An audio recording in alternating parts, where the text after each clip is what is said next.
What is going on, guys? Welcome back to Wildcat Cave. Today we are breaking down the final home game of the season for the Kentucky Wildcats as the New Mexico State Aggies come to town. Now, New Mexico State is not a very good team. It's a team that just got absolutely dog-walked by Alabama last week, and now they are traveling to Lexington to take on the Cats for Senior Day.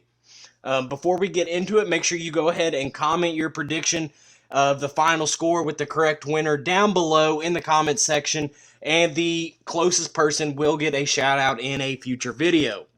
As always, if you're not already, make sure you subscribe and hit the notification bell for more breakdown videos like this, and so you'll know when the vlog for this game comes out this weekend. If you like this video, make sure you like it and share it as well. Now, getting into the game.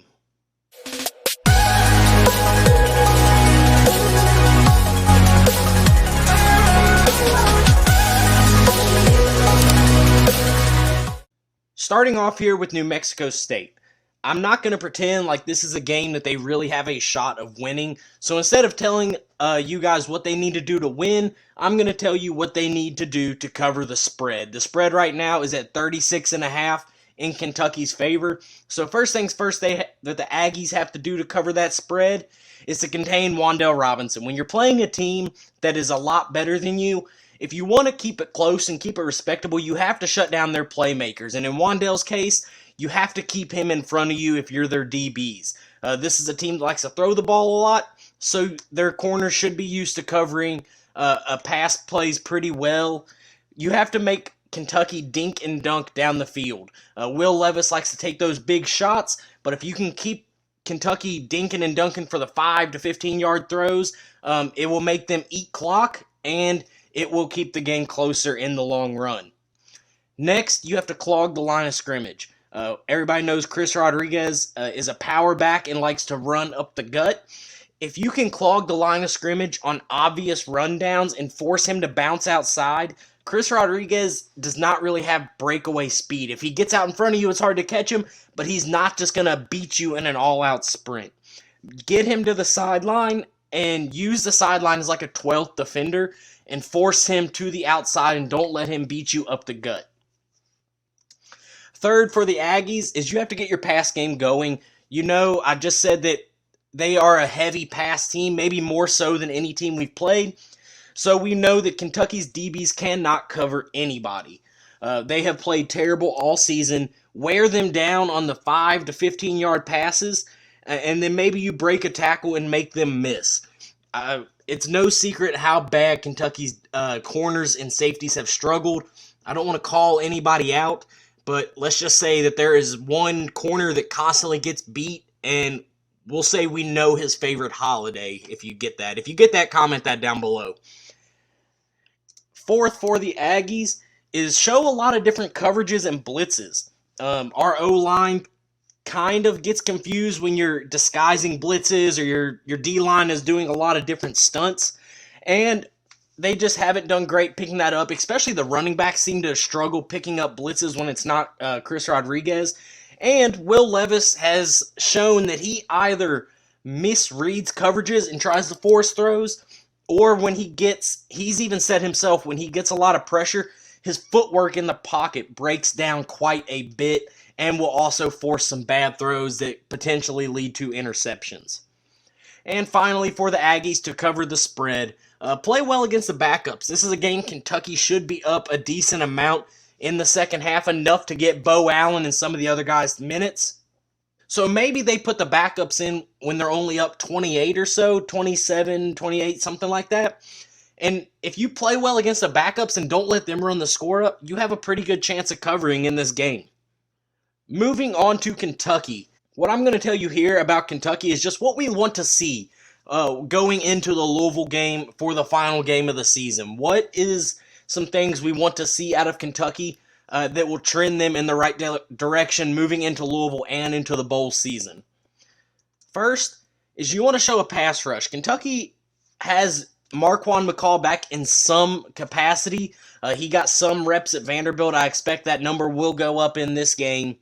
He is key to this defensive line. We saw them get exposed without him. Overall, they have 25 sacks on the year. And in one of my first videos about the football team, I said that number needs to be 25 to 35. So we're at the threshold right now. Now let's see if we can get to that 30 to 35 range and really be, mid-tier or upper mid-tier in the SEC as far as sacks go. That will go a long way, not only this season, but something that can continue into future seasons as well as fine-tuning, blitz packages and containment of the quarterback. Malik Cunningham for Louisville is a guy that likes to get outside the pocket and make plays. So really fine-tune those blitzes and those packages. That way you can keep Malik Cunningham in the pocket when you play Louisville next week. Next is get the defensive backs in practice. This is a team that throws the ball a lot, so they'll have a lot of time to get reps. There should be a significant talent gap between our DBs and their receivers, but we'll see. I'm not going to promise anything there. But really use this game to hone in your techniques, hone in your calls and your coverages, and get ready to take on better talent next week when you play Louisville. We are giving up about 64% completion percentage. We should keep that to 60% or less against this team. If we can keep that number down in that range, I think we'll be okay. That'll be a good tune-up game going into the bowl season. Next is fine-tune the passing game. Iron out the timing and the route technique. It seems like sometimes that is the issue with Levis. He throws it maybe a step behind the receiver, and it gets tipped up and picked off or just incomplete. Fine-tune that timing this week. That way we finish the season strong. He's had a good season overall. He's averaging a 65.6 completion rate. Let's get that above 70 against this bad New Mexico State team. This will also be a chance for him to work on calming his footwork down in the pocket and delivering the ball accurate and on time. And also, we can find other targets in this game. Wandell and Josh Ali do not have to be your two main receivers in this game. Let's get Isaiah Cummings or the tight ends or Epps or maybe some of the younger guys involved in this passing game and start looking to get them guys ready to make a big impact next year as well. Fourth is let's reestablish a win streak. We had 3 really hard weeks, losing to Georgia, Tennessee, and Mississippi State. We beat Vandy last week. This week we can start a new streak, and it will gain momentum. You never want to go into a big rivalry game off a hard loss or even a close game in this case. So let's gain some momentum. Let's reestablish a winning streak and finish the season 4-0. And finally, for Kentucky to cover the spread, let's get some starters some rest. We should be up 27-30 at the start of the fourth. Let's get Levis, Chris Rodriguez, Wandell, McCall, Jones, Square, Weaver. Let's get all of them guys playing well. Get them out of the game. Get some rest before Louisville and the bowl season. Let these younger guys get in there and play well. And we will be healthy ending the season. And hopefully everybody can play at 100% in the bowl game. Moving on to some gambling stuff here, guys. Like I said, the spread right now is 36.5. Now, surprisingly, I have New Mexico State covering this. We saw it against Vandy and some other games where when Kentucky gets up 3 or 4 touchdowns, they kind of take their foot off the gas, and that leads to them not covering the spread a lot of the times. And like I said, I think the backups will get in the game here, so we'll see how well they do against New Mexico State.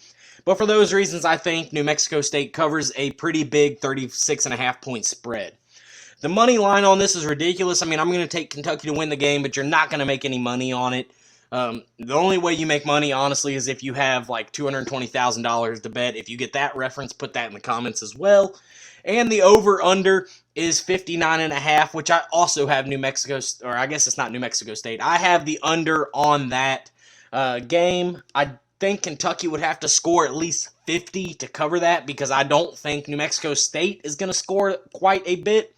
So for that reason, along with Kentucky taking the foot off the gas and the backups coming in, I don't think we go over on the 59.5. Now, finally, for my prediction, for all the reasons I mentioned, I think the final score is 45-13 in favor of Kentucky.